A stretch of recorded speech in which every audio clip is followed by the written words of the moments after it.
சென்னை மணலில ஒரு Indian oil இருக்கு. அந்த இந்தியன் ஆயில்ல இருந்து பல டன் மதிப்பிலான எரிபொருள்களை ஏத்திட்டு வந்து சென்னையில இருந்து ஜோலார்பேட்டை நோக்கி அந்த சரக்கு ரயில் இருந்து போயிட்டு இருக்கு. இந்த போயிட்டு இருந்த சமயத்துல நேத்து காலையில 5:10 மணி அளவுல வந்து அந்த ட்ரெயின் வந்து ஒரு விபத்துக்குள்ளாவது. பெரிய கோர விபத்து, வெடிச்சு சிதறுது.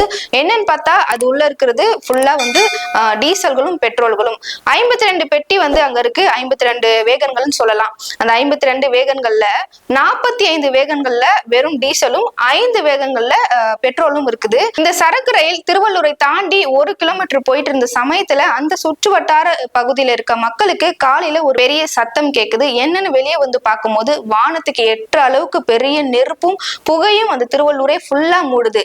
என்னன்னு அவங்களால யோசிக்க முடியல, யுகிக்க முடியல. என்னன்னு பார்க்கும்போதுதான் தெரியுது அது வந்து ஒரு சரக்கு ரயில். அந்த சரக்கு ரயில உள்ள இருந்தது ஃபுல்லா எரிபொருள் எரிஞ்சிட்டு இருந்திருக்கு. உடனடியா ரயில்வே மின்சாரத்தை துண்டிச்சிருக்காங்க. அதனால பெரிய பாதிப்புல இருந்து தப்பிச்சிருக்கு.